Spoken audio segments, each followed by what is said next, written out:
and all the men and women merely players, then here's a very special player. Why Audrey Hepburn was so thin. Her sons tell the truth. Audrey Hepburn's name has long been synonymous with elegance, compassion, and timeless beauty, qualities that continue to ripple through generations. To the world, she was the epitome of grace, a Hollywood star whose poise and sincerity made her an icon beyond fashion and film.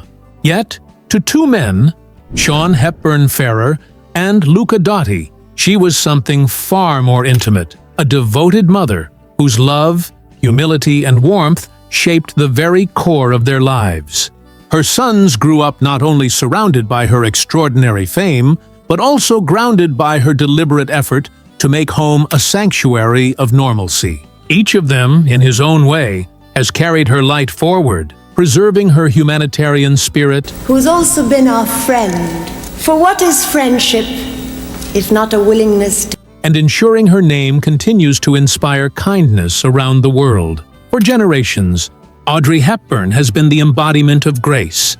Her silhouette, slender neck, delicate frame, wide, searching eyes, has become as iconic as the little black dress she wore in Breakfast at Tiffany's. Yet, beneath the glamour, that thinness so often celebrated was not the product of Hollywood diets or fashion dictates. It was the lingering imprint of war, hardship, and survival. Her sons, Shaun Hepburn Ferr, and Luca Dotti, have spoken candidly about what truly shaped her body and her soul, offering the world a portrait of a woman whose fragility was, paradoxically, born of extraordinary strength. When World War II reached the Netherlands, Audrey was only 10 years old. And that there's no substitute for the personal experience, and nor is a substitute. The daughter of an aristocratic Dutch mother and an Anglo-Irish father, she was accustomed to stability and privilege. That security vanished overnight. The German occupation turned her world into one of fear, deprivation, and loss. Food became scarce, and by the winter of 1944, remembered as the Dutch Hunger Winter, millions faced starvation. Luca Dotti later explained that his mother never exaggerated the horror of those years. She simply remembered them with the clarity of one who had lived them. She would say, "You have no idea what hunger is until you've gone through it," he recalled. Audrey survived on little more than nettles, boiled grass, and tulip bulbs, often so weak she could barely stand. When the war ended, she was just 16 but weighed less than 90 pounds. The malnutrition left permanent damage, her metabolism altered. To give laughter, were there tears? Her digestive system delicate, her frame unable to hold much weight. Her sons emphasized that what the world saw as ethereal beauty was, in truth, the echo of that wartime suffering. She had the metabolism of someone who had been starved as a child. Luca wrote in Audrey at Home, "She wasn't dieting. She simply could not put on weight." Despite her delicate frame, Audrey loved food. Both Shaun and Luca have painted vivid pictures of her kitchen in Switzerland. A warm, fragrant place filled with laughter, dogs underfoot, and the scent of garlic sizzling in olive oil. She cooked the same way she lived, with simplicity, joy, and heart. She adored pasta, Luca remembered, especially spaghetti al pomodoro. Her meals were Mediterranean. Pasta. Of all, I mean, the trips into the field, to Africa, Asia, and so forth, and South America, you can't do that by video. You have to see, you have to feel, you have to know. You have to know what you're talking about when you do. Fresh vegetables, grilled chicken, bread with butter, and fruit from her garden. Every evening ended with a square of dark chocolate. She drank little alcohol, preferring coffee in the morning and an occasional glass of wine with dinner. There was nothing ascetic or image-driven in her habits. Shaun once laughed off the idea that his mother starved herself to maintain her looks. "She ate like a horse," he said. "She just had a small appetite and a big metabolism." Her weight remained steady around 110 pounds, a figure that, on her tall frame, made her appear even more slender.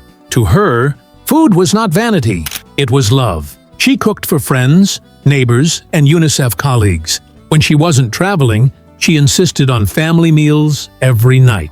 Her refrigerator was stocked not with diet food, cheese, butter, and homemade jam. She believed in the pleasure of eating, Luca wrote, but she also believed in gratitude. Having known hunger, she never wasted a crumb.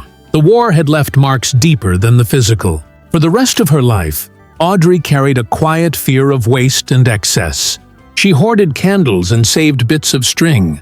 She folded and reused wrapping paper. Her sons recall that she felt anxious seeing food thrown away. The memory of starvation never fully left her. It shaped her empathy and her humility. This connection between suffering and compassion defined her later years.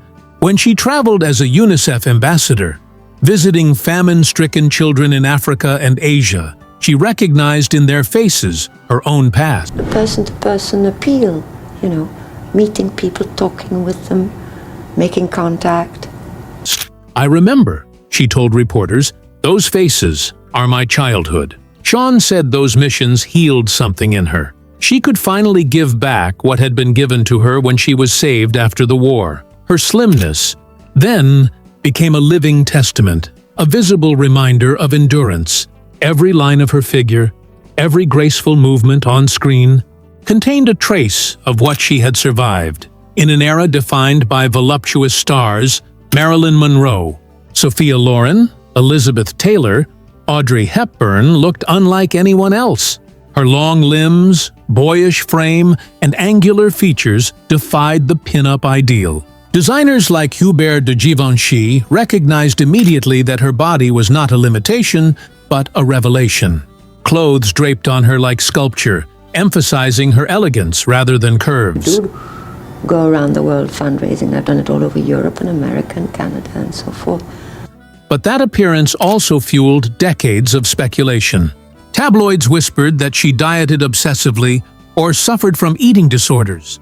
Her sons have repeatedly dismissed these claims. People confuse being thin with being unhealthy, Shaun said. But my mother was strong. She hiked, gardened, skied. She was full of energy.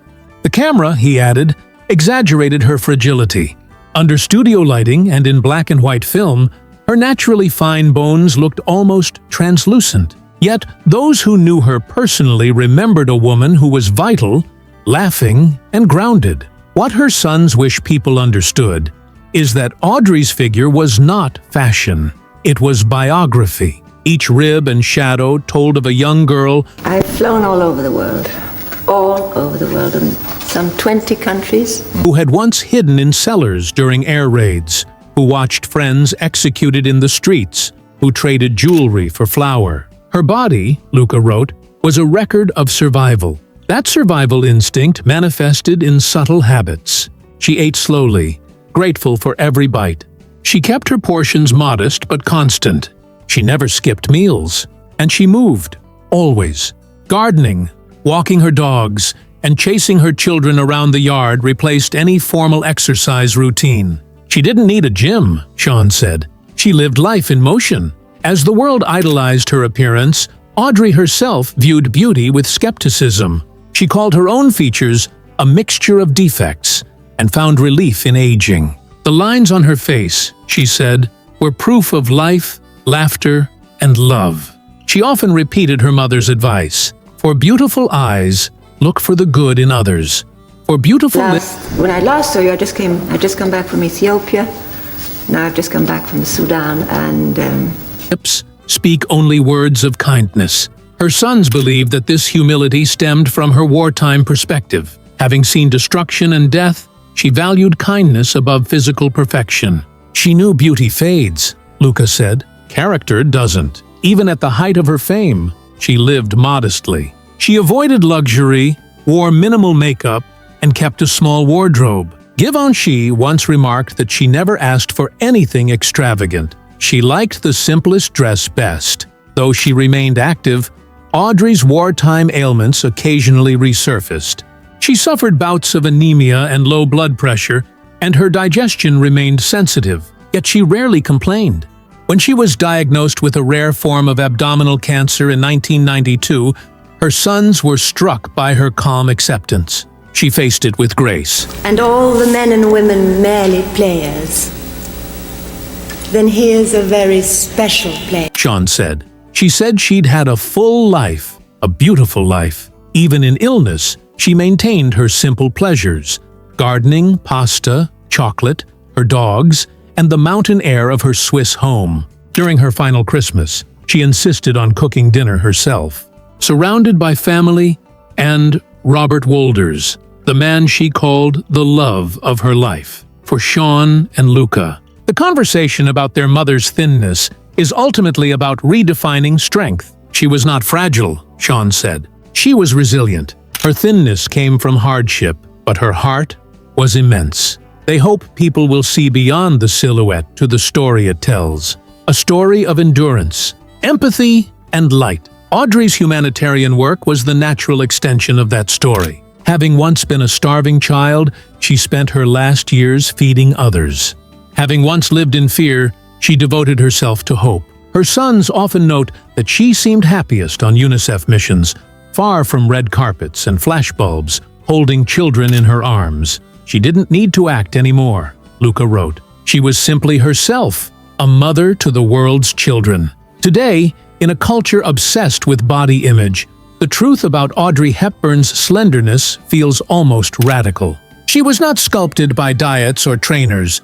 She was shaped by history, by kindness, by survival. Her son's recollections remind us that her beauty was not cosmetic, it was moral. She lived by quiet principles: eat simply, love deeply, give generously, waste nothing, and always, always remain kind. Those habits kept her slim, yes, but more importantly, they kept her whole. In photographs, Audrey often seems almost weightless, as if she might float away. Yet those who knew her knew how firmly she was rooted in family, in empathy, in gratitude. Her sons continue to protect that truth, countering myths with memory. She didn't belong to fashion, Shaun said. She belonged to humanity. Audrey Hepburn's body told a story of hunger, but her life told a story of grace. The world saw a delicate frame. Her sons saw a warrior in disguise, a woman who had turned suffering into compassion and fragility into light. Even now, more than 3 decades after her passing, Audrey Hepburn's silhouette continues to cast a spell. But her sons remind us that what mattered most about their mother could not be seen. She was thin, Shaun said, but she was full of life. She filled the room. To them, her fragility was never weakness. It was proof of endurance, a physical memory of what she had overcome. In a world that prizes image over substance, Audrey remains a rare figure of authenticity. She never used her thinness as a weapon or a standard. She used it as a reminder to care for those who still suffer. That compassion became her final act of beauty. When she died in 1993, the world mourned an icon, but her sons mourned something simpler: the laughter in her kitchen, the smell of pasta sauce, the woman who hummed while hanging laundry. Her thinness, once misunderstood, now feels like metaphor, not for vanity, but for lightness. She carried no excess, not in her body, not in her heart. What remained was grace itself, slender, luminous, and strong enough to outlast time.